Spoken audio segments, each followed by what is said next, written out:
Aqui. Pronto. Bom, vou iniciar formalmente, então, o nosso encontro de hoje. Bom dia a todos e a todas, as 80 pessoas que estão aqui na sala conosco hoje. Um dia muito especial em que recomeça as atividades do Seminário Permanente em Direito Penal Empresarial e Comparado, que é uma atividade organizada pela Escola de Direito da PUC, em conjunto com o programa de pós-graduação, de mestrado e doutorado em Ciências Criminais, onde a gente tem uma oportunidade bastante aberta de receber colegas de outras instituições para apresentarem as suas pesquisas. Nós normalmente costumamos receber colegas do direito penal, mas também recebemos colegas da filosofia do direito e, em geral, do direito comparado. Para nós é motivo de orgulho fazer o primeiro encontro da história do Seminário Permanente sobre História do Direito. História do Direito é uma disciplina não tão privilegiada entre nós no Brasil. Acho que não é uma exclusividade. Fabiano, professora Débora, do Rio Grande do Sul. Pelo contrário, acho que o Rio Grande do Sul tem uma preocupação histórica diferenciada, e nós encontramos alguns polos em Minas Gerais, em São Paulo, onde também existe uma preocupação do conhecimento do direito na história, e da história do direito também. Então, para nós, é motivo de gratidão à professora Débora, que nos traz aqui as suas reflexões.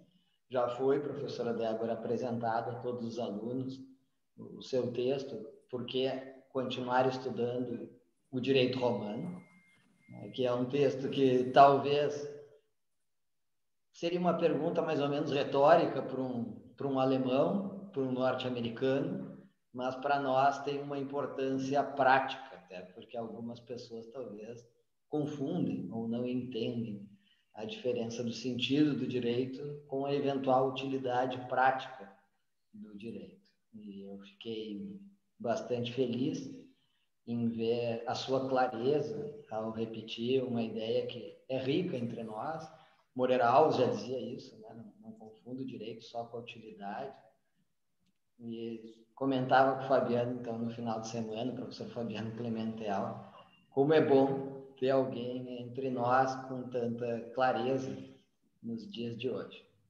Então, sinta-se, por favor, em casa, muito à vontade para trazer as suas reflexões. E queria fazer também um agradecimento muito especial ao meu colega, professor doutor Fabiano Clementel, que é um grande parceiro de várias iniciativas acadêmicas, é um grande parceiro do Seminário Permanente de Direito Penal Empresarial e Comparado, que reúne tanta gente boa do país, vários egressos, colegas, doutores, agora doutores. Então, para nós é sempre muito bom contar com colegas, professores, motivados para pensar o direito de uma forma ampla e profunda. Aqueles que são alunos da disciplina, das minhas disciplinas e do Fabiano, certamente encontrarão pelo Moodle o link. Mas aqui, como esses encontros são abertos à comunidade acadêmica, né, do Brasil inteiro, tem um canal que eu vou botar aqui no chat depois, onde ficam armazenados esses encontros. E acredito que o professor Fabiano já pediu autorização para a professora Débora depois para poder compartilhar esse encontro de hoje. Fica armazenado lá, então, e vocês também podem consultar esse acervo e ver tudo que já foi debatido no ano passado. Sem mais delongas, eu passo de imediato a palavra, então, para o professor Dr. Fabiano Clementel. Bom, eu fico muito lisonjeado com as palavras do professor Marcelo. Eu também não quero tirar o tempo que é um tempo prestigioso, que é o tempo da professora Débora, falando aqui no lugar da professora Débora, mas eu acho que alguns registros são importantes de serem feitos. Então, antes de mais nada, eu quero agradecer também ao professor Marcelo pela parceria, pela amizade, pelo comprometimento sério que ele tem com a academia e, sobretudo, com a nossa universidade. E dizer que é sempre uma honra, motivo de felicidade, a gente trabalhar com pessoas talentosas e competentes, mas eu também acho que, acima disso, quando nós conseguimos aliar o talento e a competência com a amizade, a tendência é que os frutos sejam ainda melhores.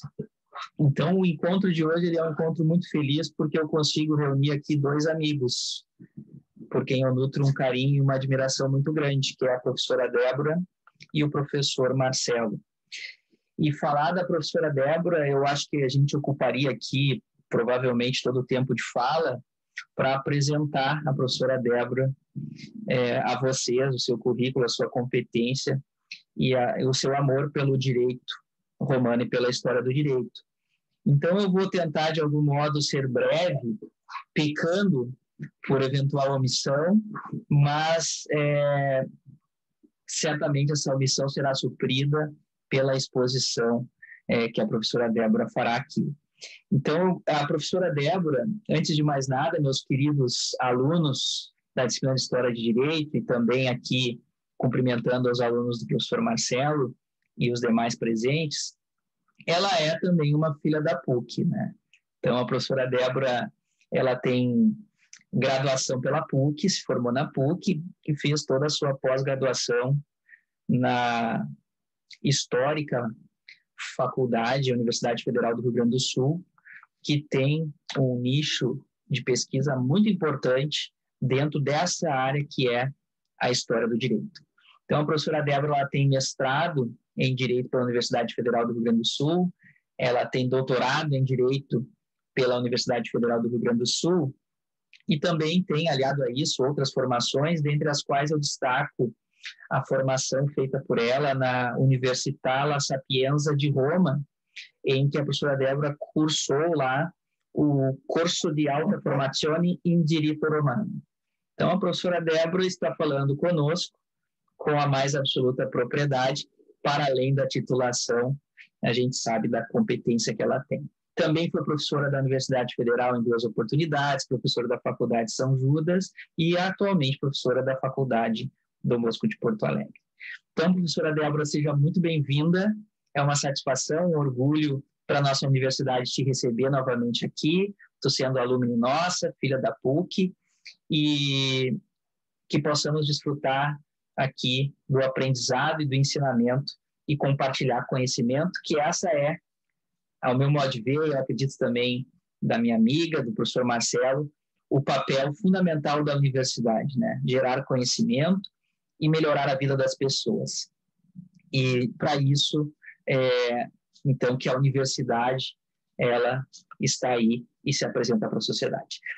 Feitos esses registros, professora Débora, lhe passo a palavra, peço a gentileza de fazer um teste se já está funcionando depois do compartilhamento, já está habilitado. Sim. Ah, sim, então, já vou ao teste. Então, professora Débora, tem a palavra. Muito obrigado pela presença de todos. Tomando a palavra, quero de imediato agradecer ao querido amigo Dr. Fabiano Clementel, e em especial ao professor Marcelo, pela oportunidade de estender a nossa conversa aos seus alunos. E é uma satisfação imensa estar aqui com vocês, porque aqui é minha alma mater, aquela em que eu me formei, não é? Então, a PUC tem, para mim, um especial lugar de mãe, de onde eu descobri o direito romano, de onde eu me apaixonei pelo direito e pelo direito romano. É claro que eu não posso falar que me formei no prédio 8, né? Na verdade, já me formei no prédio 11, mas fiz toda a minha graduação no prédio 8. Isso significa dizer que eu tive disciplina de direito romano, e foi o momento em que despertou para mim, nos bancos escolares, a paixão e o amor ao direito. né? Então, fazendo essa reverência à casa em que vocês estão, que é a minha casa também, porque foi ali que eu me formei e foi ali que eu despertei para o direito. Eu quero reafirmar a minha imensa satisfação de estar aqui com vocês. Eu recebi um desafio de um amigo querido, professor Fabiano. Amigo querido porque compartilha comigo as escadas da faculdade e nas quais conversamos sobre todos os assuntos que dizem respeito à advocacia, que é um excelente advogado, à academia, que é um maravilhoso professor. E quando recebi o convite para estar junto com ele numa aula de História do Direito, me senti prestigiada. Mas quando alcançou um patamar ainda maior aos alunos e mais do que isso ao direito, professor Marcelo, tive um instante de grato medo, temor, de não estar à altura, no sentido em que direito romano não é propriamente direito penal. E aí eu quero fazer uma ressalva inicial de que direito penal, sim, está dentro do nosso cotidiano atual, tal qual o direito romano. Mas se eu estivesse mais no meu campo, estaria mais segura do que vou apresentar para vocês. Por quê? Porque o meu objetivo é apresentar a utilidade do direito romano. Então, eu vou compartilhar a minha tela. Vamos ver se vai funcionar, tá, professor Fabiano? Tá bem. E vamos ver se ao final... Só deixa só um instante aqui. E ao final, vamos ver se será possível... aqui... Vamos ver. Vocês estão enxergando a escadaria de Roma? Sim. Sim? Então, tá bom. Então, ao final, eu quero chegar à conclusão se é possível ou não achar utilidade no direito penal romano. Nosso momento agora tem o título de O Crime, a Família e a Propriedade no Direito Romano. Aqui na tela está o meu e-mail. E sim, tem um quê arrogante, porque me auto-intitulo Débora Romanista, e tenho a grata satisfação de ainda usar um e-mail que há muito tempo fiz, quando ainda nos bancos da formação em Direito Romano na Itália. E aí, então, como começo? Eu quero mostrar para vocês qual vai ser o nosso percurso nesses 30, 40 minutos. Eu quero fazer uma pergunta retórica, verificando se existiu direito penal em Roma, fazendo um aporte da diferença entre crime e delito. E aí, então, inserir a ideia de responsabilidade solidária da coletividade para tratar do direito penal, fazendo um link com a Pax Deorum, a paz promovida e colocada em questão aos deuses, né? E nela verificar a formação das formas processuais que digam respeito ao direito penal romano. E o surgimento do Ordo Iudiciorum Publicorum ao lado do seu grande irmão, que é a Ordem dos Processos. Aqui temos a Ordem dos Processos Públicos, mas ao lado do seu grande irmão, que é a Ordem dos Processos Privados. Através da colocação das questiones, que é a forma de proceder, dentro da cognitio extra ordinem. Prof, não estou entendendo nada, calma, estou mostrando a ideia de o que vamos tratar, tá? Vamos falar sobre culpabilidade, sobre imputabilidade, sobre tentativa, sobre concurso, verificar que no direito romano teve repressão ordinária, repressão extraordinária. Vamos ver alguns exemplos destes tipos. Vamos ver como se impunha a pena para cometimento dos crimes. Vamos ver 4 casos, os Horácios e Curiáceos, o dolo da amante, e aqui a conexão com o direito de família, corruptor pela poesia, e, ao fim, verificar se existiu ou não um caso muito famoso de corrupção criminosa. E esse aqui é o ambiente em que coloco o desafio de trazer o direito penal romano para os dias atuais. Então, verifiquem que, nesse contexto, vamos para a pergunta retórica, se existiu direito penal em Roma. Este aqui é um autor muito famoso, Francesco Carrara. Ele disse que os romanos foram gigantes no direito privado, mas foram pigmeus no direito penal. Então, para quem estuda, para quem é penalista e gosta do estudo do direito penal, sabe que Francesco Carrara fez uma grande herança para o direito atual, né?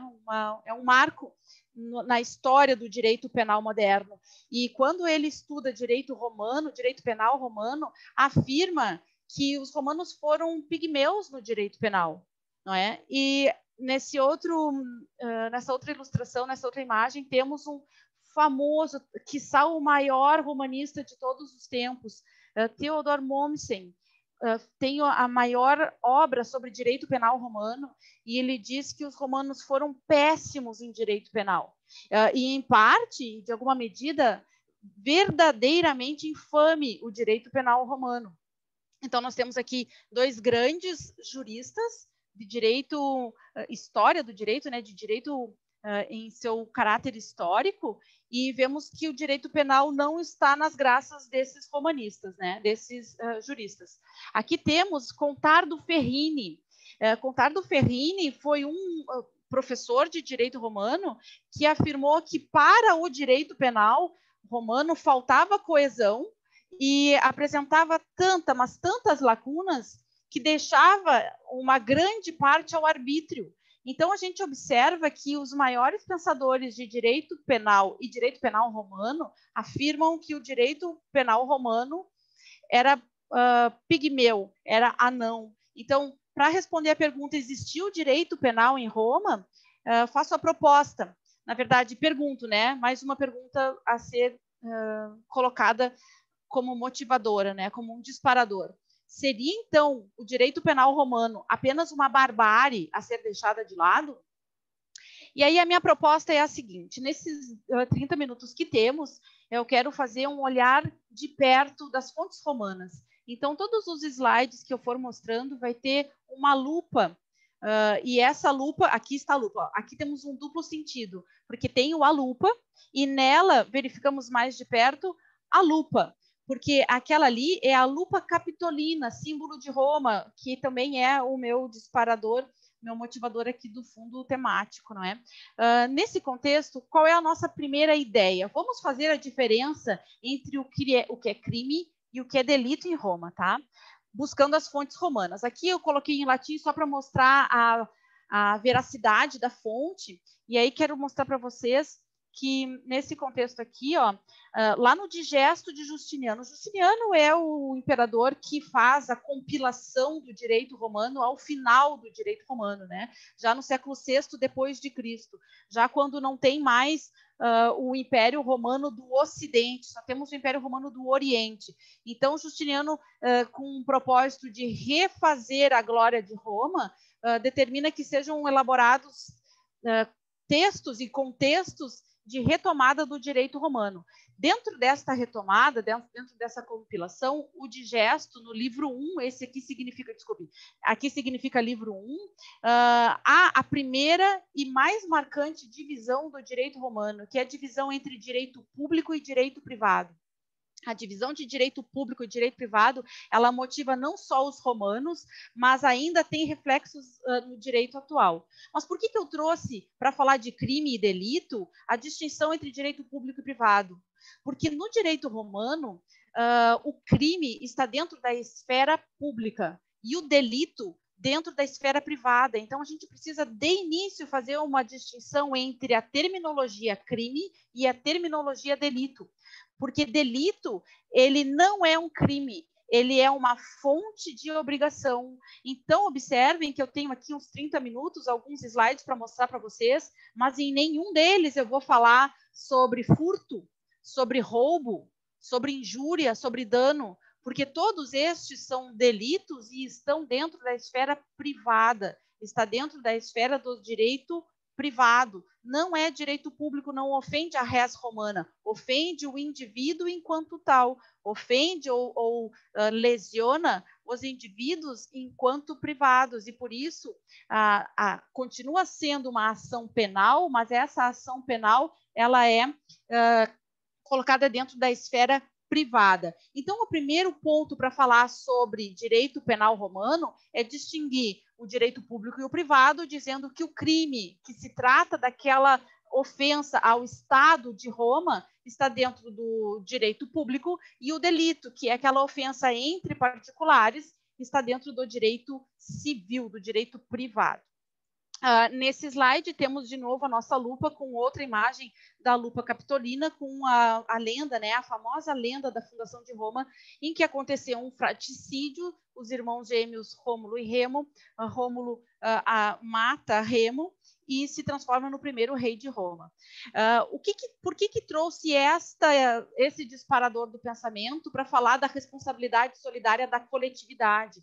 Porque no início, na formação de Roma, a sociedade era gentílica, era familiar. A família é uma mini-cidade dentro da cidade, no sentido em que se uma cidade é chefiada pelo seu governador, pelo seu prefeito, pelo seu chefe, a família ela é considerada uma parentela, um clã. E esse clã, essa parentela, forma as gens, né? E a sociedade ela é gentílica porque a sociedade é composta de várias famílias completas, várias famílias complexas. Então, a sociedade é gentílica e familiar e o comando, o poder está em cada um dos chefes daquela família. E, por isso, a organização da sociedade, a organização da coletividade se dá de duas formas. Na verdade, duas formas no sentido primitivo, ainda muito conectados, né? O ius como direito elaborado e criado pelos homens, mas o faz. Esse faz faz com S mesmo, né?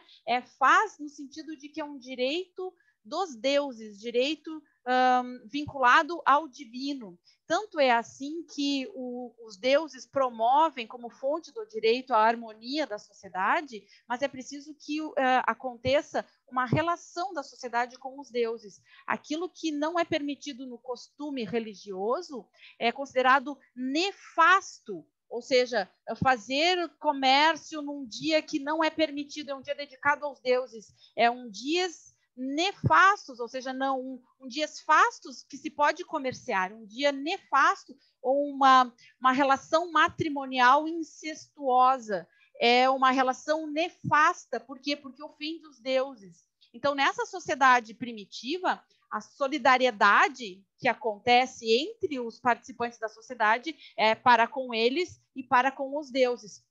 Isso leva a acreditar que o comportamento do indivíduo empenha, não é? Coloca toda a civitas em perigo, porque a civitas é protegida na sua integralidade, na sua sociedade familiar, na sua sociedade de grupo, e por isso o comportamento de um determina a conexão com todos, né? A punição ou a vinculação de todos. Aqui trago na nossa lupa a Fontana de Trevi com um deus, porque vamos continuar falando dos deuses através da expressão pax deorum, ou paz promovida e colocada pelos deuses.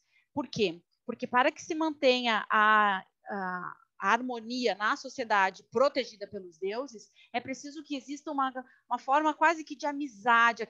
Amititia não significa amizade no nosso sentido, né? Mas uma harmonia entre os homens e os deuses. Então, os homens não podem desagradar as vontades divinas para que os deuses continuem trazendo e promovendo a harmonia, mais do que harmonia, né? A prosperidade e a paz na sociedade. Então, por isso, caso algum indivíduo cometa algum tipo de conduta que fira a sociedade, que é protegida pelos deuses, aquele indivíduo vai sofrer uma punição e quase sempre com um sacrifício.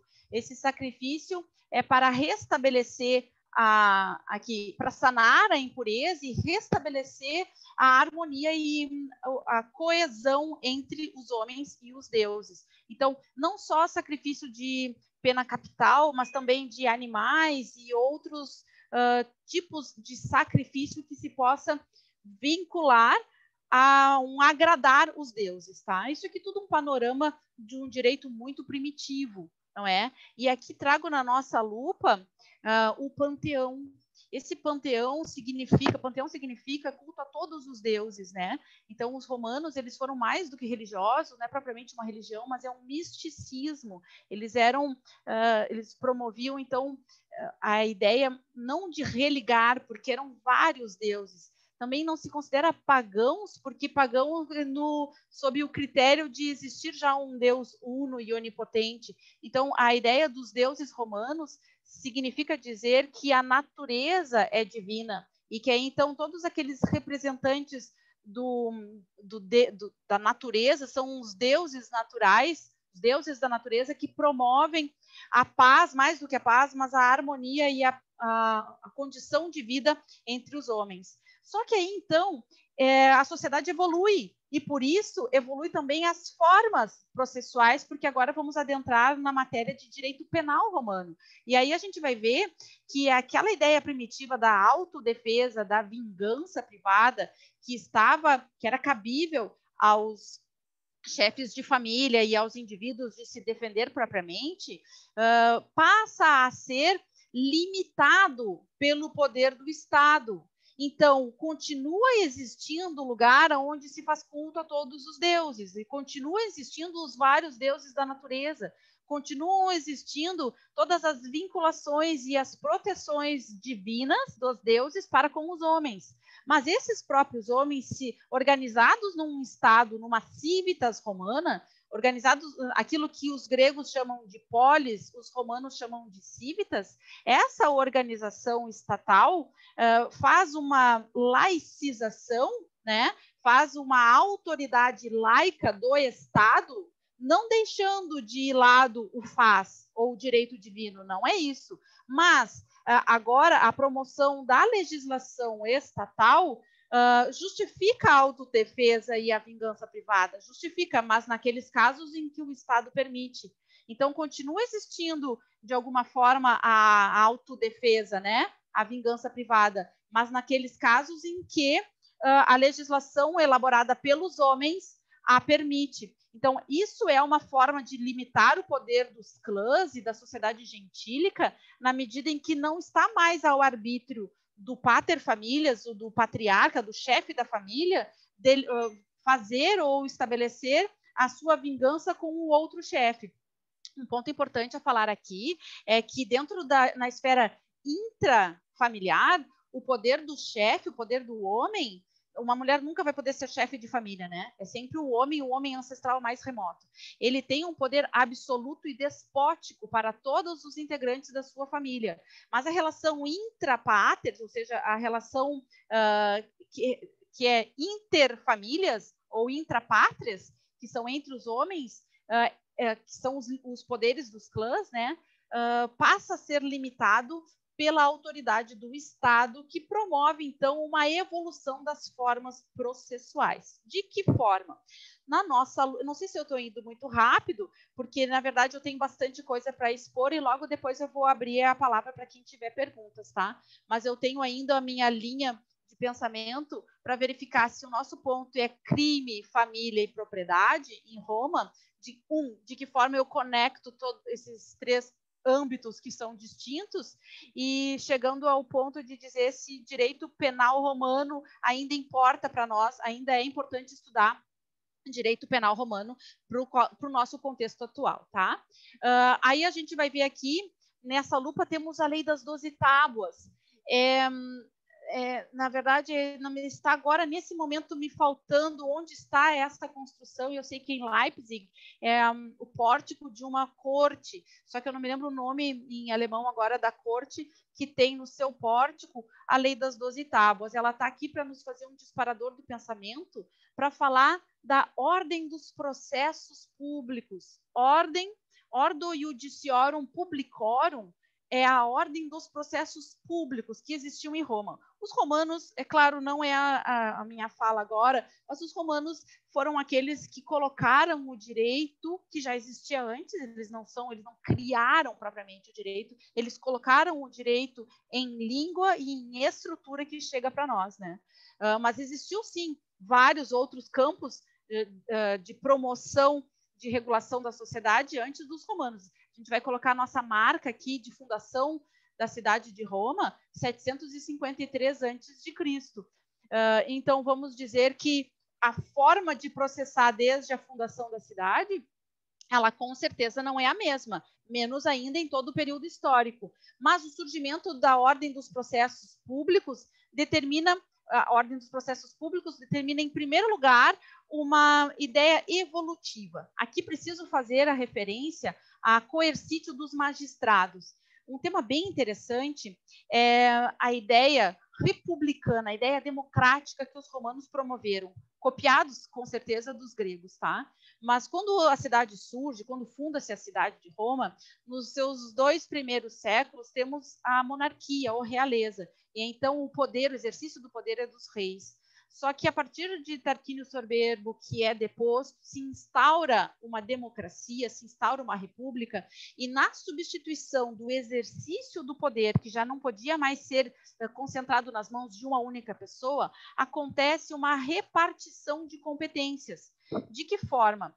O exercício, né, o que hoje a gente vai entender como poder executivo, mais ou menos isso, tá? Aproximado. O poder de executar o poder se dá em repartição entre os magistrados. Então, são diversos tipos de magistrados, né? Os magistrados menores, os magistrados maiores. Aqueles que são... todos os magistrados têm império. Cuidado, que magistrado não é a mesma coisa que juiz, tá? Os magistrados são cargos públicos que exercem o poder em Roma, dividida nas suas competências. Alguns deles, todos têm potestas, que é poder, mas alguns deles têm potestas suprema, chamada de imperium. E este imperium, dele decorre diversos outros direitos. E aí, os magistrados que têm imperium têm também coercítio. O que é a coercítio? Seria equivalente, seria um aproximado de poder de polícia, né? Seria um aproximado propriamente de poder de fiscalizar e punir. Então, nesse contexto, quem é que vai lá nos primórdios, no surgimento da ordem dos processos públicos, quem é que vai exercer a persecução? Os magistrados, tá? Então, o que acontece? Os magistrados, eles têm um poder muito grande, porque eles promovem, através da coercítio, a persecução das condutas que são contrárias à res romana. E existe, muitas vezes, a conduta extrapolada, o abuso do direito, o abuso da coerção dos magistrados. Então, surge dentro de um contexto de institutos democráticos, né, de institutos republicanos e que promovem a democracia, um viés muito interessante que se chama provocatio ad populum. O que significa isso? Aquele que se sentiu usurpado pelo abuso do direito do magistrado no exercício da sua coercítio, pode clamar por um processo comicial lá na Assembleia Popular. É alguém do povo que foi submetido a um processo penal, e ele chama o povo para que o povo verifique, não propriamente como uma segunda instância, mas como um campo de validação daquela coercítio dos magistrados. Então, na Assembleia Popular, o povo, só os homens vão ao comício, né? As mulheres não têm participação política e por isso elas não participam da Assembleia, mas todos aqueles homens chefes passam, então, eles a fazer o processo de julgamento dos casos que a gente vai acreditar como penais, tá? Aqui na nossa lupa temos o Senado, papel muito importante desde o primeiro momento em que se fundou Roma. Existe o órgão do Estado chamado Senado, que tem um papel consultivo, deliberativo, um papel político muito importante, e aqui estão os senadores. A gente vai falar que o processo submetido lá no órgão Iudiciorum Publicorum vai se dar através das questiones. O que são essas questiones? Antes de verificar como se implementa uma questão, a gente vai dizer que aparece o princípio da acusação pública, porque no slide anterior vimos um instituto republicano da provocatio ad populum como uma forma de levar ao comício, levar ao povo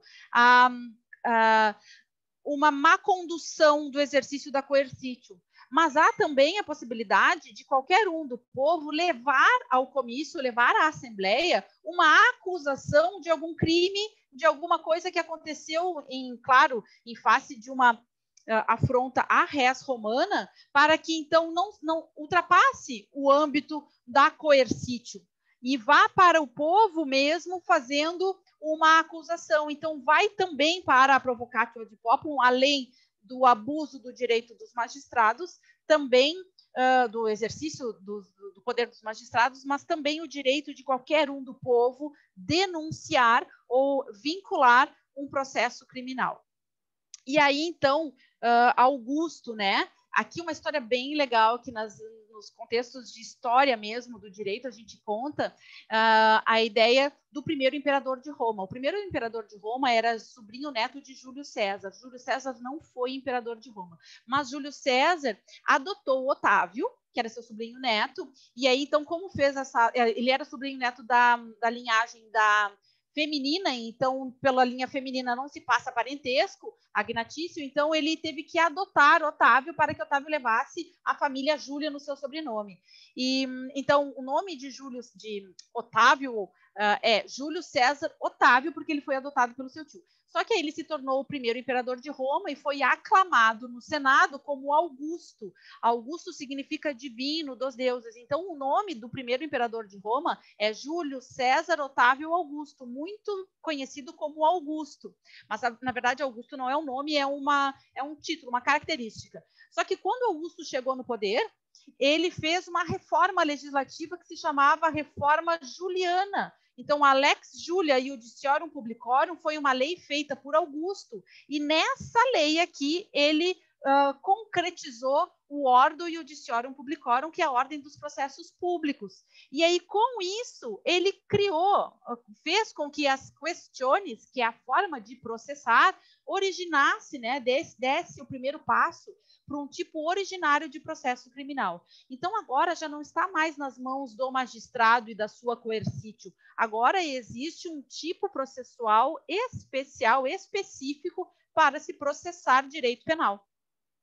Que, enquanto está surgindo aqui, lá com Augusto, lá no ano 27 antes de Cristo, contando que a fundação de Roma é 753 antes de Cristo, quase 720 anos depois, com o surgimento do Império, aqui nasce propriamente uma ideia de processo criminal, né? Se instaura um processo criminal. Enquanto isso, no direito privado, nós temos o esplendor do direito privado, nós temos a florescência das relações privadas sendo elaboradas, sendo criadas, sendo discutidas, debatidas, enquanto que o processo penal está recém tendo seu primeiro marco.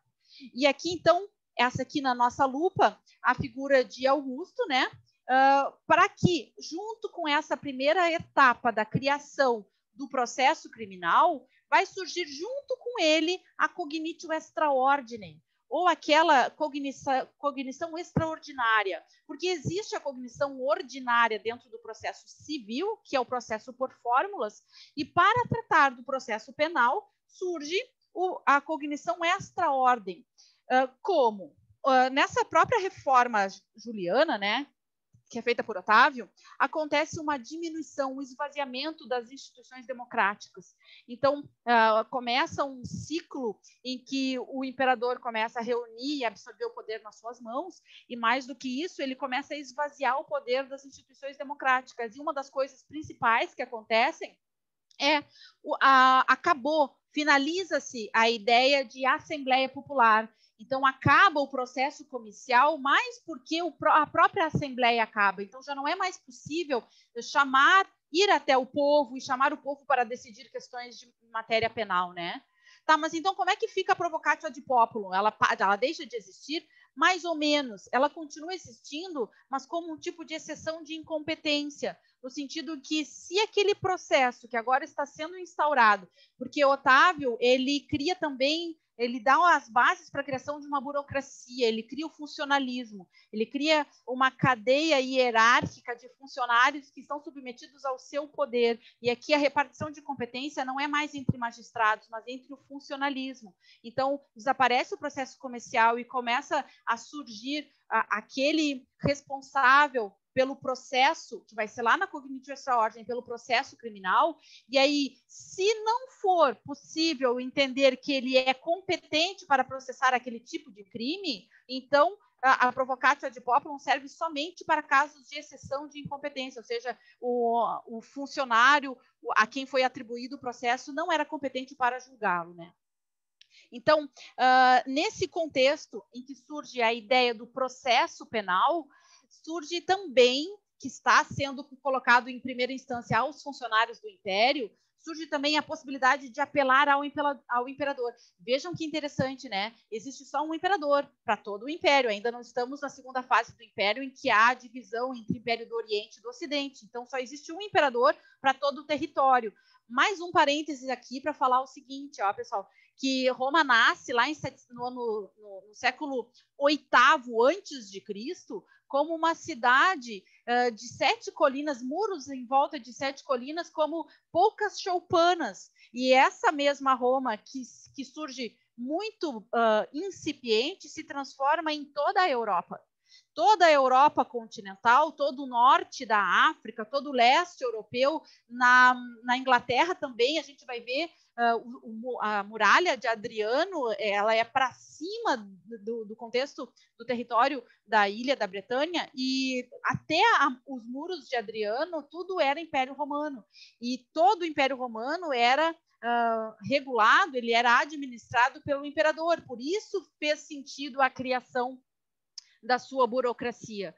Só que aí o processo criminal é julgado pela sua burocracia, mas existe a possibilidade de apelar ao imperador. E aí vejam o contexto, só tem um imperador e ele mora não mora nas províncias, ele mora na sede, né? Ele está em Roma. Aqui a gente vai ter vários outros imperadores, por exemplo, o Tibério foi para Capri, né? Que mais? Adriano fez uma vila só para ele, mas isso não está dentro do nosso contexto. O que a gente vai falar sobre apelatio ao imperador?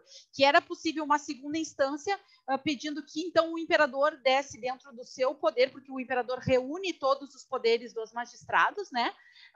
Que dentro do seu poder de coercítio, de imperium e de todo o poder que ele tem, verifique o processo criminal.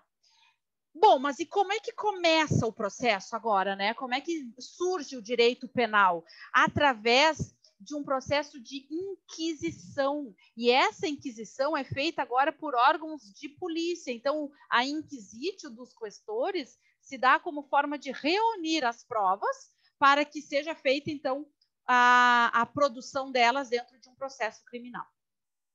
Aqui não temos lupa, porque vamos observar algumas passagens, e a ideia que proponho para vocês que estão me ouvindo é se nessas fontes que eu vou mostrar, vocês encontram alguma conexão com o direito atual. Não propriamente de fonte, porque estamos falando de fontes de 2000 anos, mas de conteúdo material, de fonte material. Na primeira delas, vamos falar sobre culpabilidade, tá? Eu vou ler para vocês e vocês verifiquem se acham alguma conexão com o contexto atual. Diz o seguinte no Digesto, livro 48. O divino Adriano decidiu em um reescrito que aquele que matou um homem, se não fez com intenção de matar, pode ser absolvido. E aquele homem que não matou, mas feriu com a intenção de matar, deve ser condenado como homicida. Deduz-se que deve ser mitigada a pena daquele que, numa rixa, cometeu um homicídio mais por causalidade que por vontade.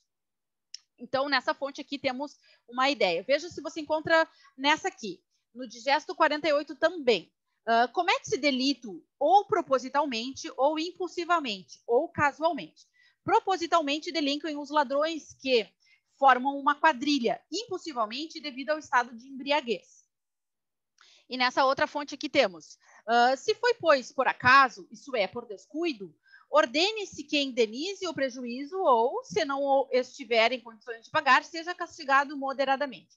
Então, observe que buscando nas fontes ideias de culpabilidade, podemos achar algum resquício, né, alguma conexão, algum alinhamento com os nossos contextos atuais. Em relação à imputabilidade, vamos ver essa fonte. Há certamente alguns que não podem, como o louco e o impúbere, que não é capaz de dolo. Na verdade, essa fonte ela trata sobre quem pode ser punido, né? Então, há certamente alguns que não podem ser punidos, como o louco e o impúbere, que não é capaz de dolo. Estes podem sofrer injúria, não porém cometer injúria, né? Pois, como esta depende da intenção que comete, aí continua a expressão em latim, tá? Vejam que aqui também há uma conexão com quem pode e quem não pode ser imputado ao crime, né? Vamos para o digesto 29. Essa é uma famosa expressão, né? Que ao final fala ali dos escravos, das crianças e tal, e diz que a idade merece escusa, ou seja, merece uma colocação em um olhar mais cuidadoso, tá? No digesto 29, temos que os impúberes não sejam torturados, costumam ser somente assustados e ser batidos com uma correia ou com uma vara. É claro que aqui você não deve encontrar conexão. Por quê? Porque não se pode, de jeito nenhum, assustar ou bater com uma correia ou uma vara um impúbere, né? Mas aí estava tratando mais da punição da sentença, né? Da forma de consequência do crime. Tentativa. Aqui, eu sei que temos penalistas, o meu temor de vir falar de direito penal direito penal romano para penalistas, mas vou tentar, não é tentativa.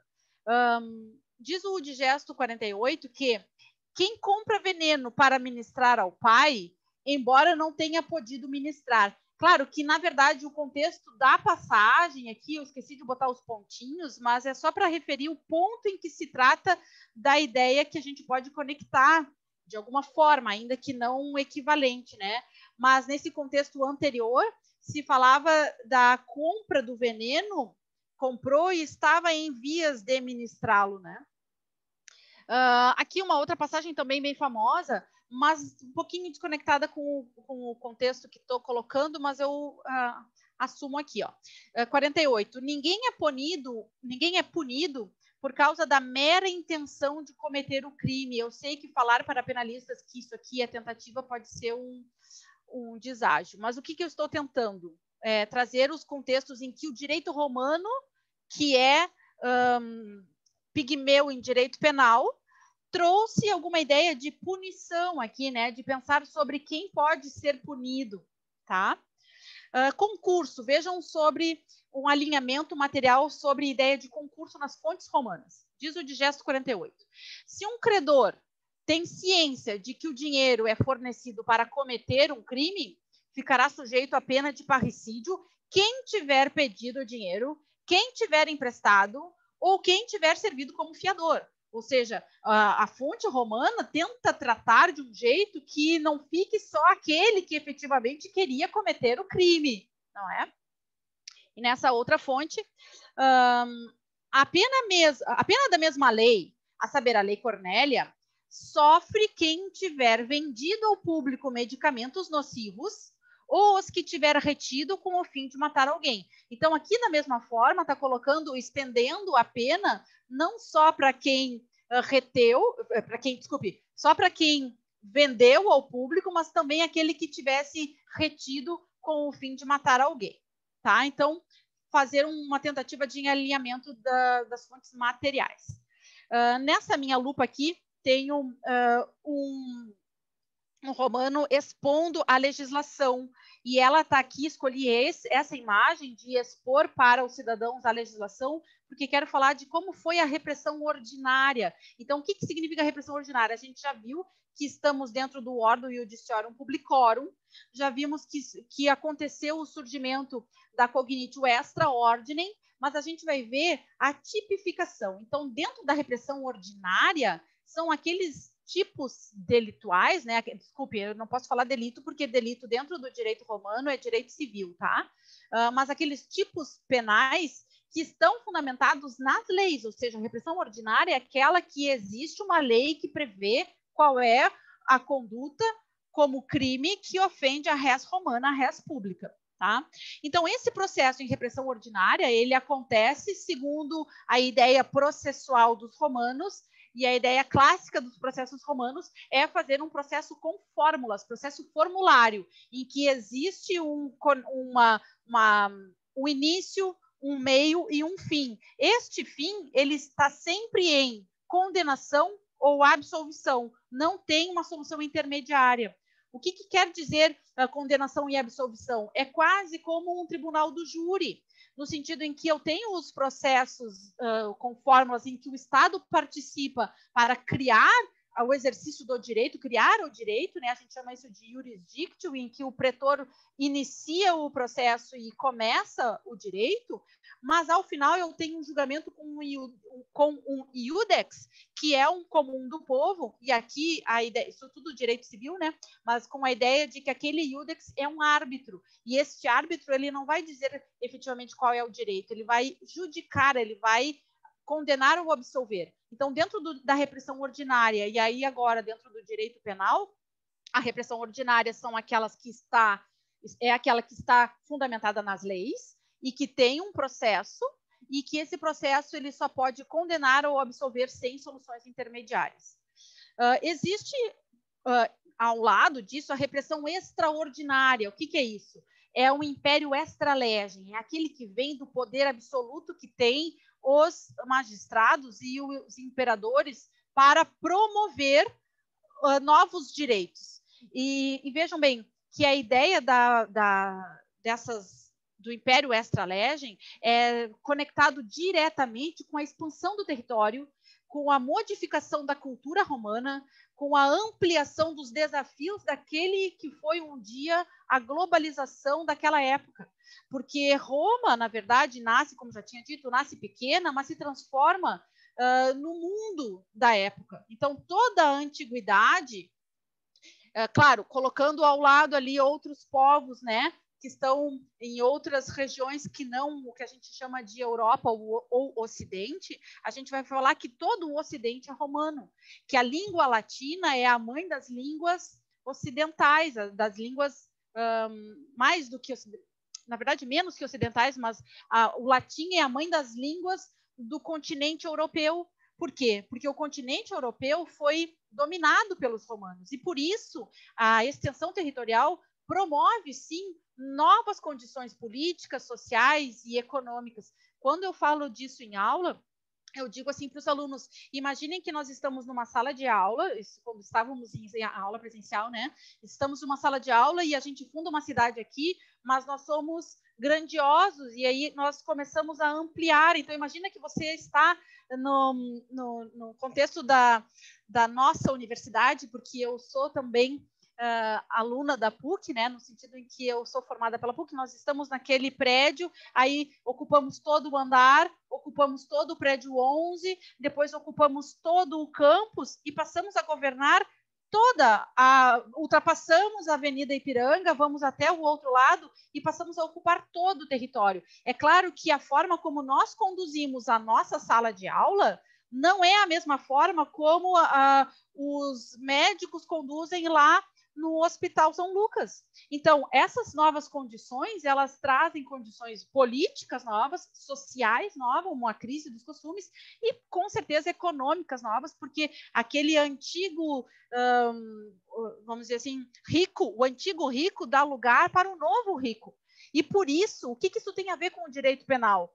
Que, então, a repressão extraordinária passa a ser muito mais usada, porque não é possível nessas novas condições continuar reprimindo com base naquelas legislações criadas dentro de Roma. Então, existe uma discricionariedade maior daqueles que exercem o poder para que, então, sem fórmulas rígidas, promova uma relação entre o que é crime e qual vai ser a sua sanção. E aqui faz todo sentido voltar às fontes que iniciamos a nossa exposição, lá com o Francesco Carrara, com o Mommsen e com Contardo Ferrini, para dizer que os romanos eles foram pigmeus em direito penal porque não tinha como lidar com uma... Na verdade, não posso eu justificar os romanos, mas a solução que os romanos deram para a repressão criminal era usar em larga medida a repressão extraordinária que não tem uma vinculação de segurança jurídica, tá bem? Bom, então vamos para rápidos exemplos. Eu não sei exatamente qual é o meu horário e eu não estou enxergando vocês, mas eu vou para os exemplos. Parricidium. o que seria, então, um homicídio começa como matar um pátrio, mas se desenvolve para homicídio matar qualquer homem ou mulher. Perduelium, ou seja, aquele tipo de conduta contra a paz romana, contra o Império Romano, contra o imperador, contra a República Romana, contra o Império Romano, né? A nona é um crime bem interessante, porque ele é um crime de prejuízo de grãos, aquele que causa prejuízo de grãos, quase sempre elevando os seus preços, né?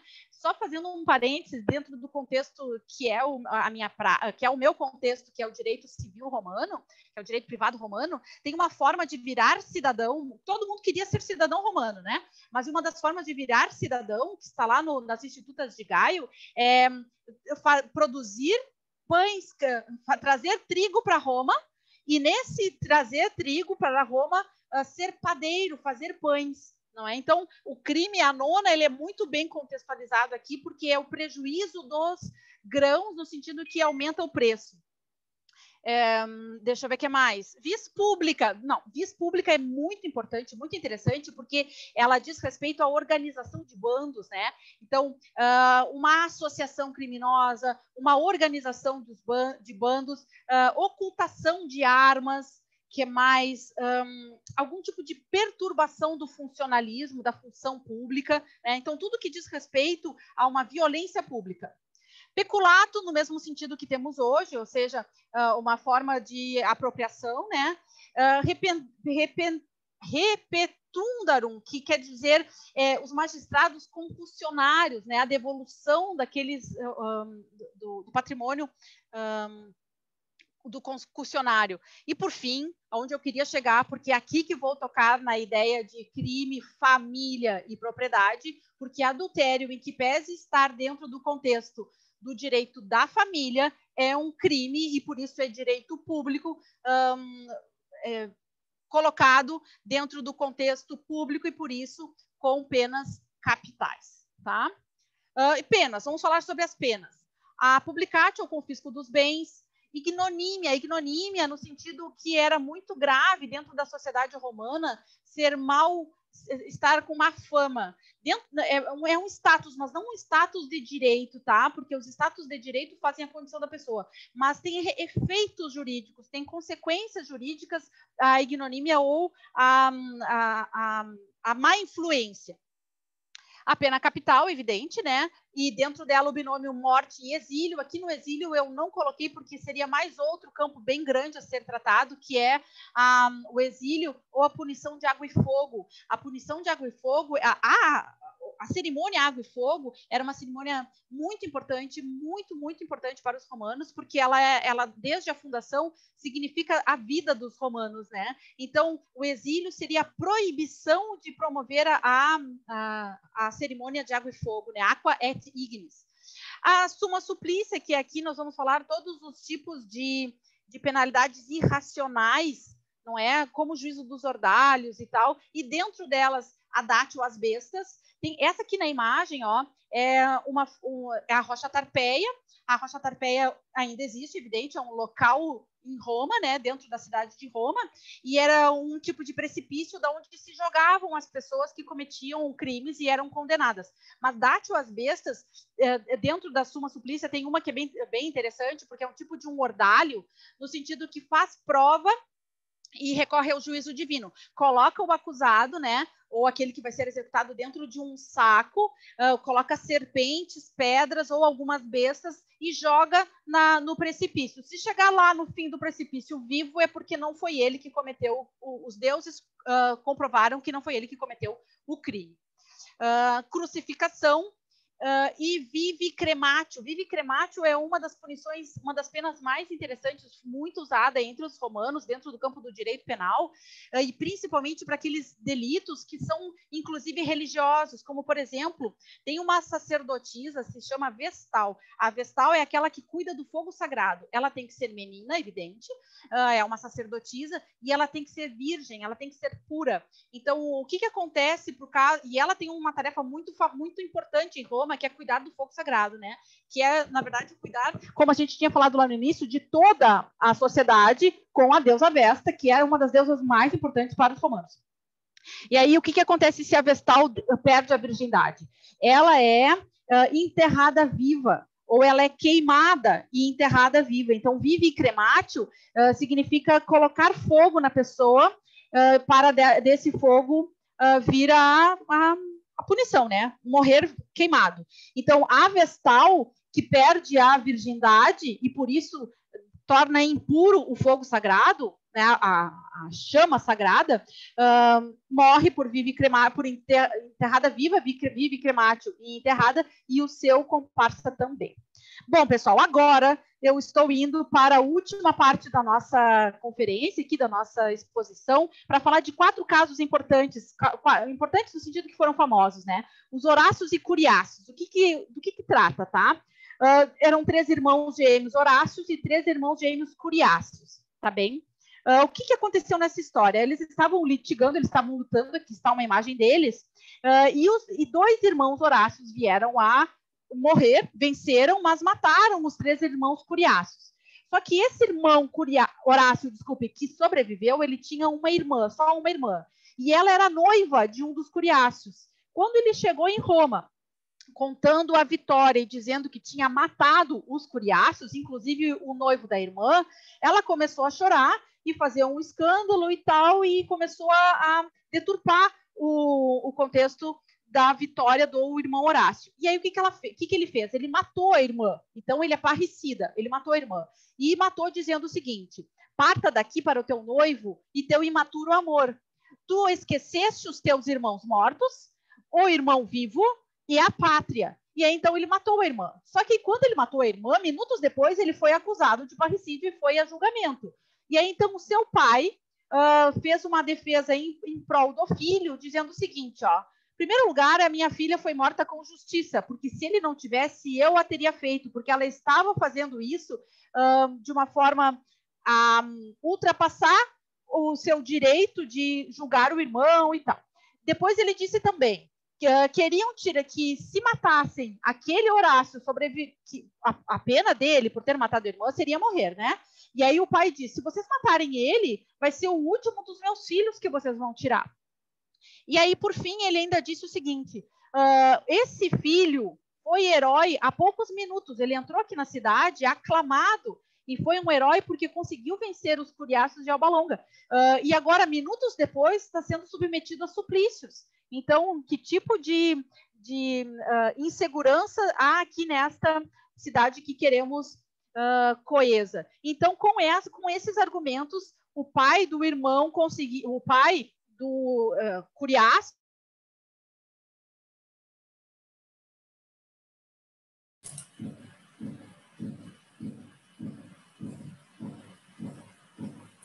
Acho que deu uma congelada na imagem para todos. Sim, prof. Sim. Tá, vamos ver que se Sim, volta. tá travado. Tá travado. Travou?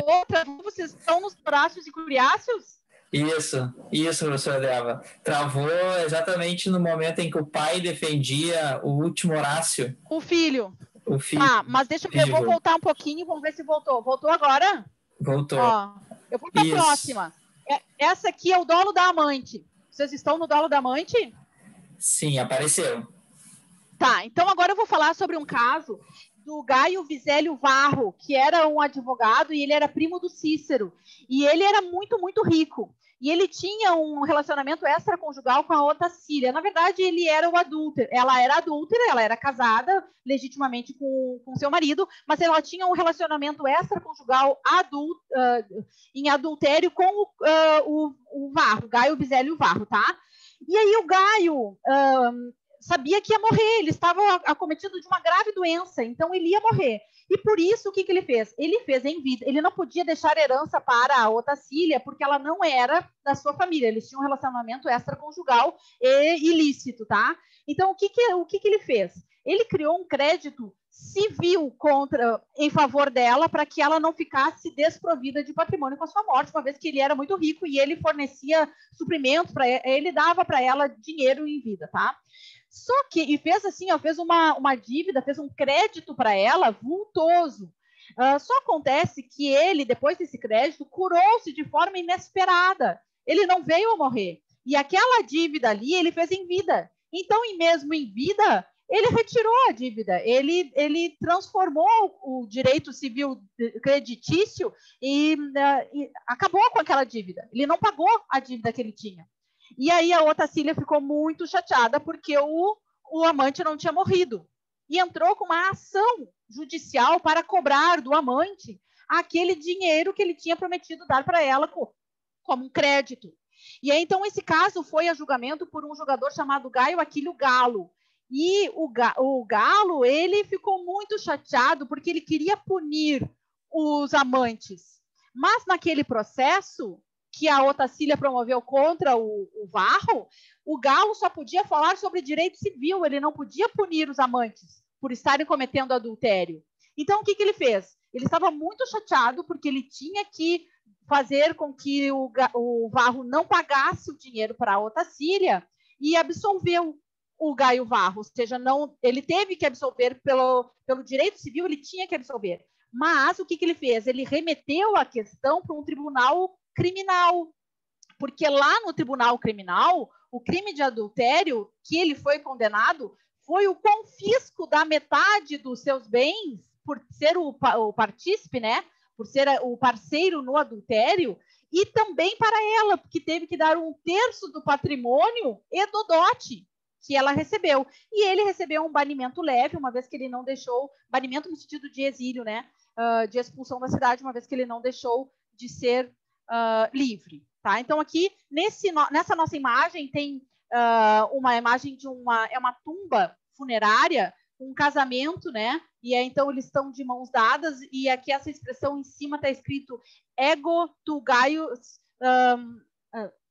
onde você é Gaio, eu sou Gaia, que quer dizer que o nosso casamento, onde você é Gaio, eu sou Gaia, no sentido que nós somos uma coisa só. Esse aqui é o nosso poeta Ovídio, e eu vou na nossa penúltima exposição aqui, que é o Corruptor pela Poesia. Ovídio era o poeta das palavras poderosas, né? Já à época de Roma, ele escrevia poemas muito impactantes. E aí, a época já ao final da vida de Otávio, de Augusto, ele escreveu um texto chamado Ars Amatória, ou a Arte de Amar. E aí ele foi processado criminalmente como incitação ao adultério. E daí, como o imperador foi traído, sofreu adultério, ele considerou, dentro do seu poder de incriminar, que a poesia do Ovídio incitava ao adultério e, por isso, a alta traição ao Estado romano. Neste livro, nos 2 primeiros livros, nessa obra, né, nos 2 primeiros livros dessa obra, o poeta ensinava como um homem seduz uma mulher. E no 3º livro ensina como uma mulher seduz um homem. Então, as palavras eram muito poderosas e ele foi julgado e condenado pelas suas palavras, porque acreditava que aquelas palavras que ele usou, e aí direito criminal, dentro do contexto do direito de família, seria uma incitação ao adultério. Para o Ovídio, esse caso é muito famoso, é claro que várias outras, dentro da Faculdade de Letras, né, para quem estuda literatura, tem várias outras coisas muito interessantes para tratar desse caso, mas dentro do contexto de direito penal, o que a gente vai falar? Que o Ovídio sofreu uma pena de banimento, que é bem leve, na verdade, nesse caso, né? Porque seria uma alta traição, teria que ser uma pena mais grave. Mas para ele, para o caso concreto do Ovídio, foi uma pena muito grave, porque ele foi para um local de pouquíssima hospitalidade, baixa cultura, não falavam latim no local onde ele estava banido. Mas ele manteve a liberdade e a cidadania, e as suas obras foram retiradas e censuradas. Então, a pena que foi atribuída para o Ovídio foi muito pior do que a morte em si, porque ele teve que era o poeta das letras latinas e ele teve que estar num local de pouquíssima cultura e linguística. Estamos indo ao nosso último exemplo, né? Nosso último caso, a associação criminosa. Aqui, lá na província Pontus et Bitínia, o imperador Trajano ficou sabendo que estava acontecendo um tumulto, uma associação, um bando, né? Então, averiguar. Tá, ele mandou o Plínio, o jovem, né? Que era um dos seus mais queridos, né? Mais próximos Plínio foi um dos maiores poetas, mais literários de Roma, mas ele era muito próximo de Trajano, e então ele foi enviado para Bitínia para verificar se era ou não, o que estava acontecendo lá na província, por que tinha tantas agitações e agremiações. Em latim, eles chamavam essas agremiações de factiones, né, de facções. Por que estava tanto burburinho? E aí, então, o Plínio foi para a província e fez um tribunal criminal, né, em que ele era o que conduzia, ele era o chefe do tribunal criminal, e ele determinou o seguinte: todo mundo poderia denunciar quem estava nessas associações criminosas, quem estava promovendo esses bandos, esses distúrbios da paz social, e que, sendo alguém acusado, que comparecesse no tribunal. E aí ele verificou que eram os cristãos. Essa associação criminosa era, na verdade, uma aglomeração de cristãos falando da palavra de Jesus Cristo, ou seja, promovendo a nova ideia da cristandade. E aí ele determinou que todos os cristãos fossem ao seu tribunal. Desses que estavam lá, quem confessasse que estava falando sobre Jesus, que estava falando sobre a palavra de Jesus, e essa pessoa que confessou fosse um estrangeiro, então morte, pena capital para a confissão dos estrangeiros, tá? Para quem confessasse e para quem fosse estrangeiro. E aqueles que são cidadãos romanos perdem, expulsão da cidade significa perda da cidadania, e por isso é um tipo de punição por banimento, tá? E aí, no caso, ele verificou que tinham várias denúncias anônimas, ou seja, alguém, e provavelmente com um descuido no sentido intencional, né, acusava alguém para ser conduzido ao tribunal do Plínio. E aí, o que acontece? O Plínio mandou uma mensagem para o imperador Trajano, relatando o que estava fazendo e perguntando como proceder.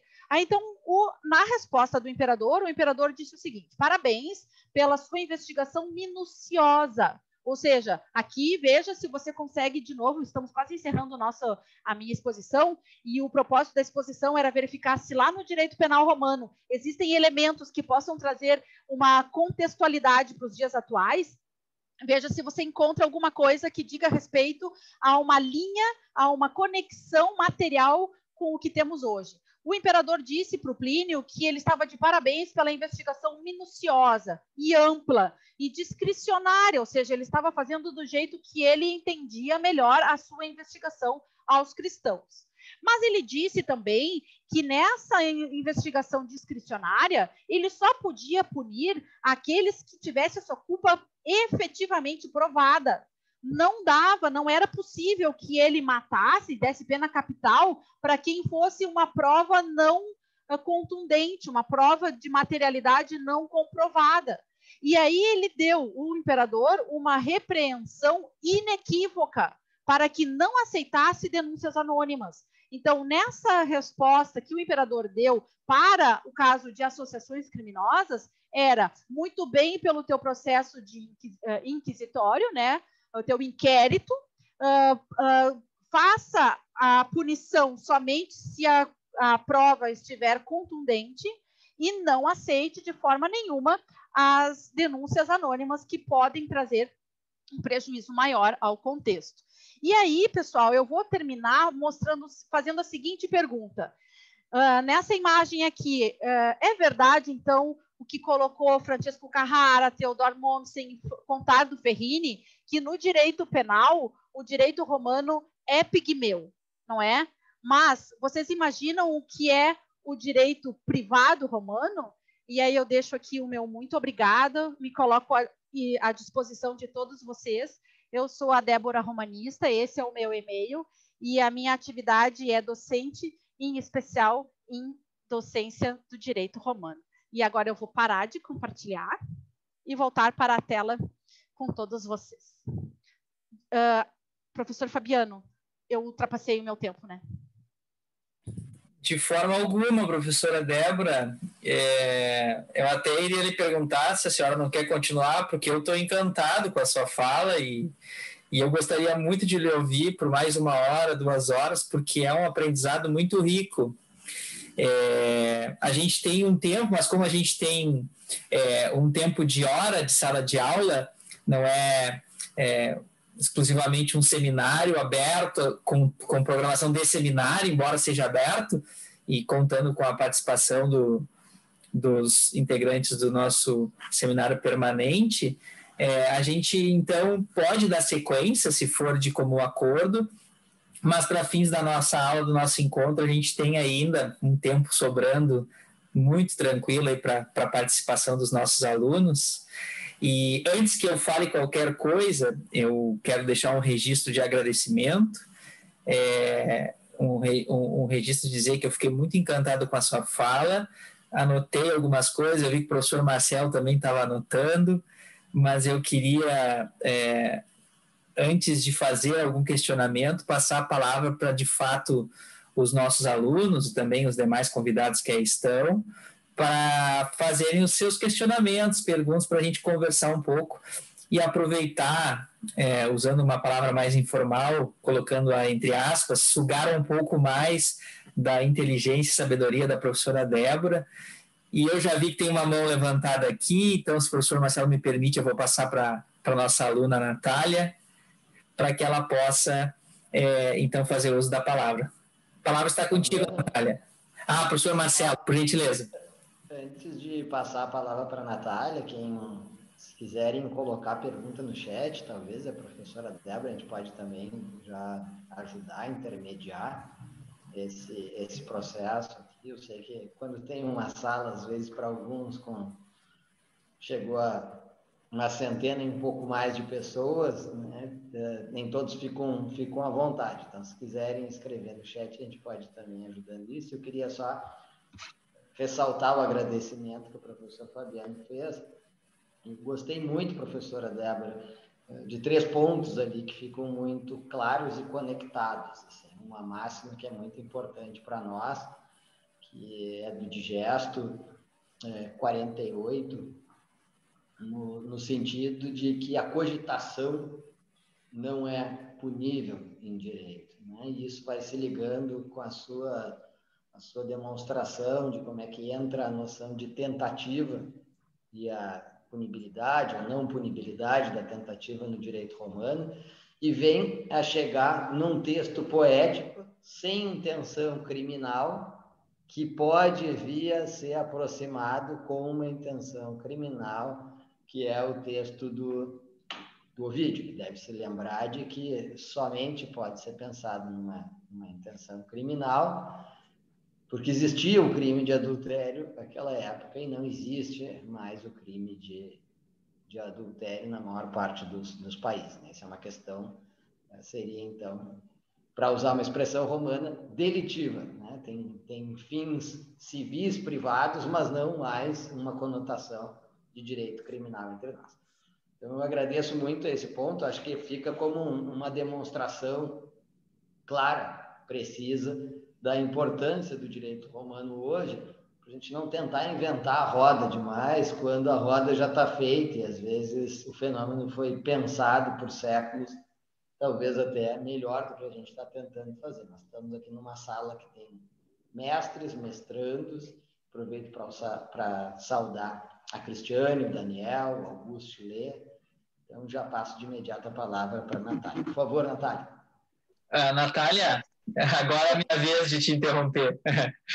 Peço desculpas, aproveitando, já te dou a palavra, tá? Que o professor Marcelo falou um aspecto da fala da professora Débora, e eu me sinto também à vontade, então, para comentar, depois a gente passa para os alunos, da importância do direito romano nos dias de hoje, que é aquele texto que a senhora compartilhou conosco, né, professora?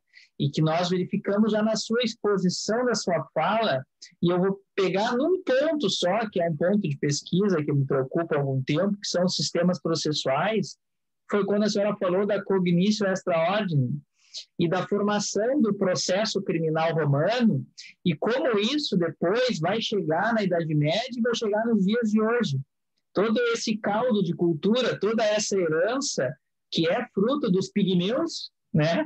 E que hoje nós acabamos operando no nosso sistema de justiça criminal, ainda arraigado numa tradição romana, e especialmente no aspecto negativo dessa tradição, não no aspecto positivo, quando se trata, por exemplo, deste ponto que são os sistemas processuais, mas não em virtude da sua criação, do motivo pelo qual foi criado lá no direito romano a cognitio extra ordinem, né? Como sendo, na realidade, uma forma de se ter um processo público regular, com normas, com regras específicas que se permitissem, então, um caminho para uma eventual apuração.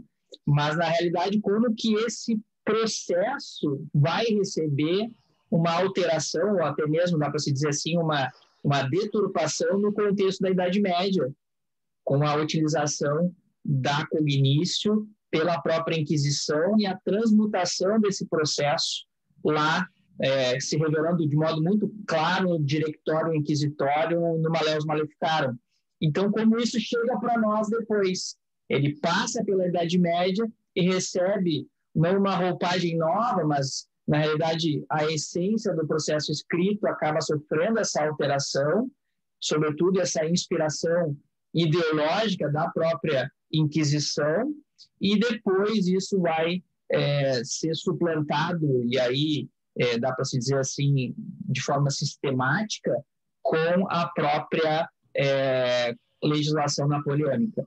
Então, eu queria fazer só essa contextualização para mostrar como é importante a gente tratar do fundamento, né? Para além da regra escrita, a gente tratar do fundamento, porque eu sempre costumo destacar isso.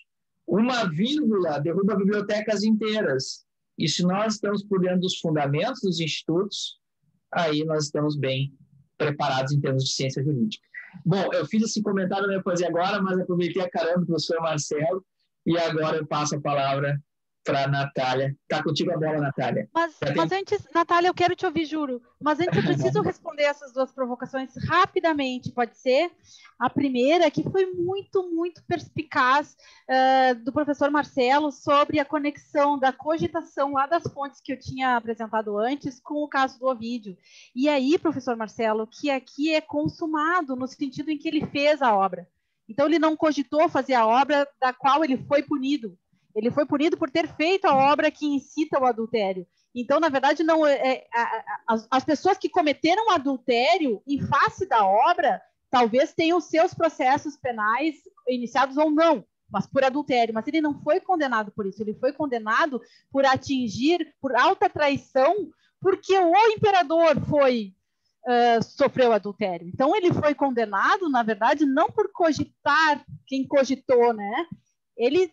Para ele, a criação da obra, que é uma obra maravilhosa, quem não leu ainda, é bem interessante, né? Bem interessante os registros históricos sobre a obra, isso tem nas línguas latinas, né? Os registros sobre essa obra. E sobre a pergunta do professor Fabiano, eu preciso falar, sabe o quê?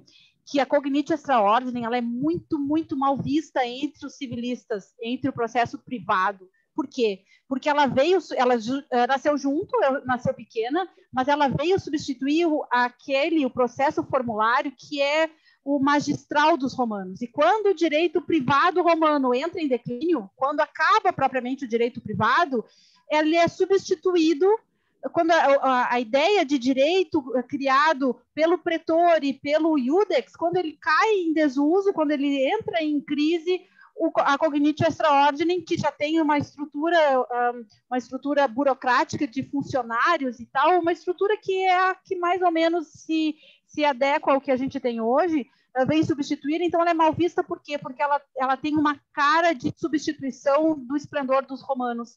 E aí, então, quando acaba o direito romano, a foto final é a cognitio extra ordinem.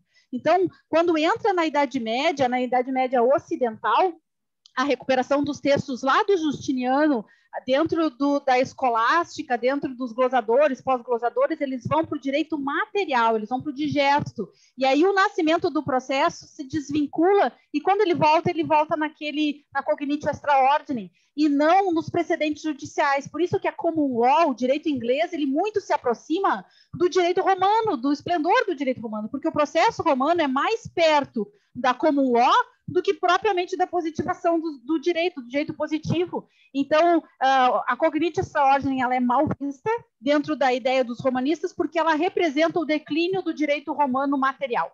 Eu não sei se eu consegui continuar a tua colocação, eu assim, eu tenho uma gratíssima satisfação das duas colocações, e agora sim eu quero ouvir a Natália. Eu ia perguntar também, professora, sobre o processo de inquisição, mas vocês já falaram, ainda bem. Então, eu só gostaria de saber como é que funcionava o comício. A população, no caso, os homens, eles poderiam questionar a decisão dos magistrados sem sofrer retaliação? Só como funcionava, assim? Isso é fantástico, porque a primeira coisa que tu tem que pensar é na fundação da cidade de Roma, tá? A fundação da cidade, ela aconteceu agora, daqui a 2 dias, vai ser a data ab urbe condita, no dia 21 de abril de 753 a.C., é a data que foi atribuída para a fundação de Roma. Então, a cidade de Roma não aconteceu ao acaso, ela aconteceu por pensamento, por fundação. A fundação da cidade de Brasília, da capital, né, Brasília, também é na data 21 de abril, porque ela, inclusive, tem ali na frente do Palácio da Buriti a lupa capitolina, porque ela também tem uma ideia de que ela foi projetada, pensada, fundada, e assim foi Roma. Quando aconteceu essa fundação, as instituições, ainda não democráticas, mas as instituições de poder, os órgãos do exercício, são o rei, o senado e o povo. E aí pense que o povo é um órgão do poder. E o povo não é a população, o povo são os homens, tira todas as crianças, tira todas as mulheres, tira todos os estrangeiros, tira todos os escravos,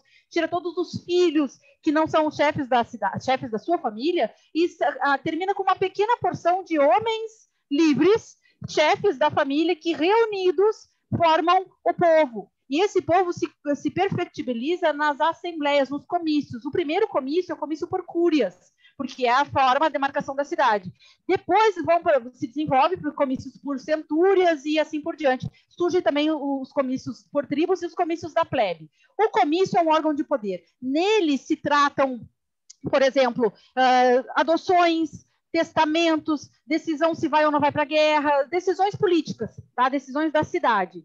E aí esse comício lá do início do surgimento da fundação de Roma, ele é o órgão de poder, assim como o rei, que é consultado, que na verdade faz consulta ao Senado, ele se submete a uma legislação vinda do povo. Quem é o povo?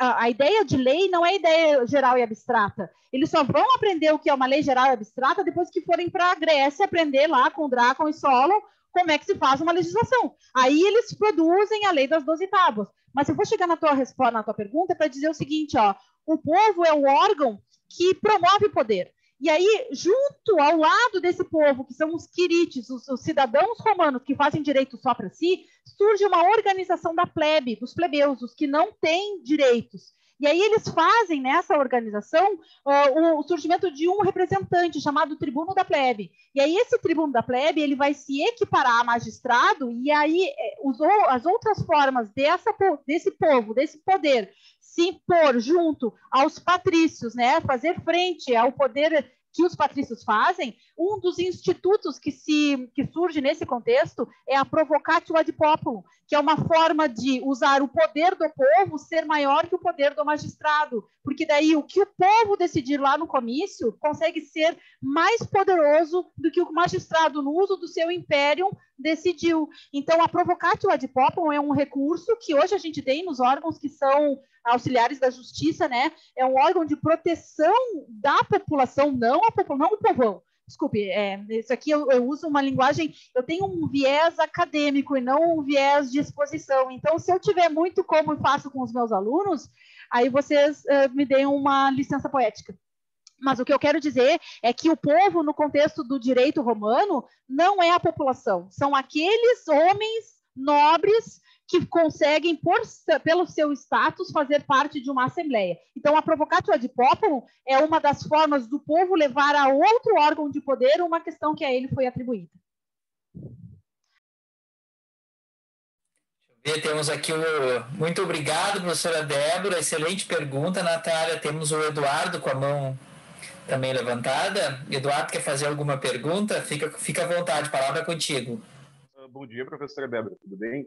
E surgiu uma dúvida quando a senhora falou da analogia a respeito do imperador seria como se fosse a segunda instância hoje. Só que em Roma a gente teve o período do triunvirato, foi dividido o poder entre 3 imperadores, se eu não me engano, né? Eu não sei se a expressão seria essa, mas imperador, mas foi dividido o poder entre 3, cada um com uma província.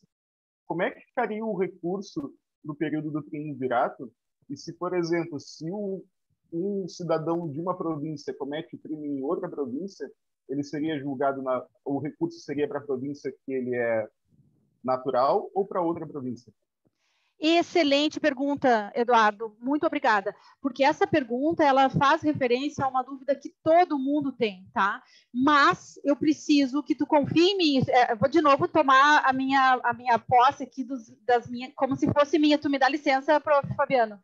Tu tem que confiar em mim, Eduardo, que Júlio César e os 2 triunviratos não eram imperadores. Eles eram ditadores, eles eram cônsules, porque ainda não existia império. Eles estão na parte final da República, tá? O primeiro imperador de Roma se chama Otávio. Otávio, ele vai ser aclamado Augusto.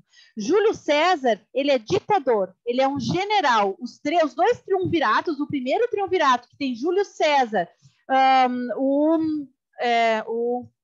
Pompeu, não é Pompeu? Pompeu. Tá, peraí, que agora eu estou pensando no Otávio, para dizer que no segundo triunvirato tinha o Marco Antônio e o Otávio, que era sobrinho neto. Acontece que nessa disputa, nas minhas aulas, eu nesse momento falo sobre a Cleópatra, que é o motivo que a gente diz, né, o motivo pelo qual a Roma parou de ser republicana e passou a ser imperial. Mas o império começa com Augusto, com Otávio, por quê? Ele sendo o sobrinho neto de Júlio César, e Júlio César tendo um relacionamento com a Cleópatra, o que acontece? Dizem os outros poderosos que ele quer colocar Cleópatra como a rainha de Roma e fazer com que ele seja o único imperador e não mais reparta a competência entre os magistrados e os cônsules. E o ditador, como ele se autodenominou, ditador perpétuo. Mas o que acontece? Ele vem a ser assassinado na escadaria do Senado. E aí, com o assassinato dele, começa o segundo triunvirato e ainda não é império. E aí, Otávio, sendo sobrinho neto, já adotado, porque foi feita uma adoção por testamento, ele vence a Batalha de Ácio, e aí, vencendo a Batalha de Ácio, ele depõe, né, o poder do Marco Antônio e da Cleópatra e é aclamado pelo Senado como o primeiro imperador de Roma. Essa etapa do primeiro imperador começa o império chamado Principado, porque Otávio é muito perspicaz e ele faz com que não acabe as instituições republicanas, mas ele agrada os republicanos e os monarquistas. Aqueles que querem que se faça a concentração do poder, uma monarquia, né? Aqueles que querem que se concentre o poder nas mãos de um único imperador são atendidos porque ele acaba com...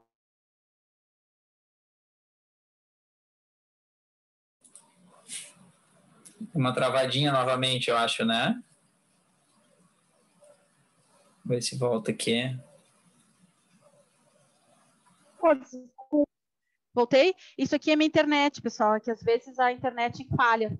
Mas se eu voltei, eu quero dizer, Eduardo, que essa pergunta foi ótima, porque o imperador Otávio é o primeiro imperador, e todos os que vieram antes são magistrados, na verdade, magistrado como categoria, né, como divisão das competências, e aí os 3 triunviratos, eles ainda não são império, eles ainda não são imperadores, e está equivocado chamar Júlio César de imperador, porque o nome técnico império é a partir de Otávio. Então, quando a gente fala de Apelatio, a gente está criando, porque foi, na verdade, Otávio que fez a reforma das leis Júlias e começou o Ordo Iudiciorum Publicorum. Então, a ideia de Apelatio, ela é muito pequena, tá? E por isso que eu quero dizer, nas províncias existiam os governadores das províncias. A ideia de repartição do território em províncias foi muito perspicaz dos romanos, porque eles distribuíam o poder para os governadores. Eles eram todos, respondiam para o imperador, mas as províncias eram governadas pelos governadores. Então, o governador era a autoridade daquele local, ele fazia a apelatio. Então, quando a gente fala apelatio ao imperador, significa que não é aquela do contexto da província. Não sei se consegui responder, mas é isso aí. Muito bom, professora Débora. Eu disse, professor Marcelo, como nós poderíamos continuar aqui, né? Não sei se tem mais algum colega que gostaria de fazer alguma observação, alguns dos nossos amigos convidados, além dos nossos alunos de graduação. A professora Débora está à disposição, né, professora? Temos mais alguns minutinhos, acho que podemos, já passamos do horário de aula, mas podemos, Se tivermos mais algum questionamento, estipular aí mais uma pergunta, talvez, duas. Todos estão com a palavra, se quiserem usar. Bom, professor Marcelo, o senhor quer fazer uma fala final, depois eu faço a minha?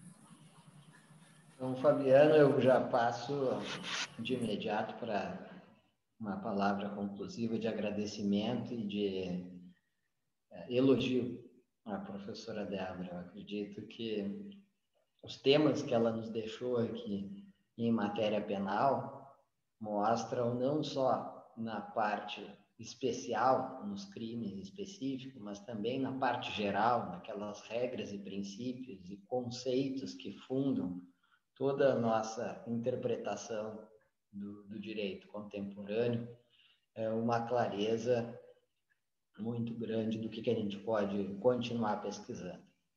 Me parece também, Fabiano, em relação à pergunta e comentário que fizeste, em relação ao processo, é interessante que esses séculos de história da civilização romana nos deixam tanto a noção de garantia no processo formular, quanto a noção de abertura e ultrapassagem das garantias e inquisitorialismo no que era para ser feito excepcionalmente, que era uma cognição excepcional e que depois, pela latitude do império e amplitude de conquistas, vai se tornando o modelo que parece, às vezes, para nós, que é um modelo hegemônico. Mas o processo laicizador, o processo de garantias do processo formular é também uma herança que nós recebemos de Roma. Então, muito obrigado, professora Débora Grevaux, por trazer essas questões muito ricas e atuais para nós. Muito obrigado, professor Fabiano, pela organização desse encontro. Agradeço as perguntas que os colegas fizeram aqui. O seminário permanente vai continuar com essas atividades, então, para nós, é um começo com o pé direito. Muito obrigado. Bem, professor Marcelo, então, gostaria, antes de mais nada, de dizer, mais uma vez, a minha alegria. Eu posso assegurar que o entusiasmo inicial dessas últimas 2 semanas, dá para se dizer assim, só aumentaram. Eu não diria que foram supridos ou satisfeitos. Eu acabo me tornando um entusiasta ainda maior quando o assunto é direito romano, e professora Débora falando pode mostrar muito bem isso. A pergunta inicial que nós fizemos aqui, né, por que estudar direito romano? Ouvir a professora Débora hoje fica sempre aquele registro de queria ouvir um pouco mais. Então, o professor Marcelo tocou muito bem em alguns pontos sensíveis aqui. A importância de uma fala como essa, não apenas para alunos de graduação, que são os alunos da História do Direito que estão no primeiro semestre, mas também de abrir esse espaço de fala para o seminário permanente, e também, professor Marcelo, na linha do que nós conversamos tantas vezes nos últimos anos, da necessidade umbilical de se ter um vínculo entre graduação e pós-graduação. Então, esse nosso encontro aqui, de algum modo, ele torna possível essa relação, já desde os bancos acadêmicos da graduação e sobretudo, para alunos que estão no primeiro semestre, de compreender a importância de pensar desde já numa pós-graduação. E a fala da professora Débora, ela desperta para um interesse de alguém que é vocacionada a fazer o que faz, uma verdadeira professora, né? Com a percepção de adequação do discurso ao auditório, saber para quem está falando, traçar a informalidade com a erudição, algo que é muito difícil de se ter, e isso trouxe para nós aqui uma verdadeira aula, um brinde. Eu gostaria de lhe ouvir muito mais. E posso lhe dizer, e aí eu falo assim abertamente, a minha vontade seria ter a oportunidade de ouvir a professora Débora em inúmeras outras oportunidades. Se ela aceitar o convite, né, certamente ela vai fazer parte dessas oportunidades, desses encontros que nós tivemos aqui, porque na verdade a oportunidade foi nossa, o prazer foi todo nosso de poder compartilhar com a professora Débora, e nós vimos só pelos insights deixados aqui por ela que existem inúmeros temas que merecem ser tratados no direito romano, e ela trouxe um aspecto muito importante da ciência do direito, que é o direito penal, mas não deixou de modo algum de falar sobre outros aspectos, como, por exemplo, a própria propriedade e a noção de família. E teríamos muitas outras coisas para falar. A partir das perguntas que foram feitas aqui, se tornou possível visualizar isso, como a concepção de res pública, a importância dos romanos para isso, também a estrutura, não apenas social, mas também política de Roma, e como isso contribuiu para que as civilizações, não diria nem civilizações, mas para que posteriormente a humanidade pudesse crescer. Então, é muita gratidão dizer a ti, Débora, obrigado pelo convite, agradecer ao professor Marcelo pela parceria, por entrar nessa, por firmarmos essa parceria e ter essa ideia lá no início. E, se me permitem dizer, o meu agradecimento especial a nossas turmas de História do Direito e aos convidados que aqui estiveram. Como o professor Marcelo disse, passamos de 100 pessoas aqui na nossa sala. Isto demonstra como é importante, professora Débora, por que é importante estudar direito romano. Porque enquanto nós tivermos, pessoas que tenham esse comprometimento, o direito romano vai continuar, sim, sendo importante. E o nosso papel como professores é transmitir esse legado para que essas novas gerações possam dar sequência a isso. Então, lhe agradeço, professora Débora, mais uma vez. Não sei se tu quer fazer uso da fala final, e já dou um tchau a todos os demais aí, tá bem? Professora Débora, então, para a sua fala final. Sim, é muito breve, é porque eu vou usar todo o tempo de finalização para dizer da imensa gratidão que tenho com o professor Fabiano pelo convite e com o professor Marcelo pelo espaço. Dizer que sim, tenho uma satisfação enorme de estar de volta à PUC, porque é a minha alma mater e a minha memória afetiva, e é uma satisfação imensa. Muito obrigada por ter me ouvido, para todos vocês que estavam aqui. E é isso. Muito obrigada. Então, tá bem. Agradeço mais uma vez a presença de todos. Tenham todos uma boa semana, um bom dia e até a próxima. Muito obrigado, professora Débora. Muito obrigado, Fabiano. Uma boa semana a todos e muita saúde.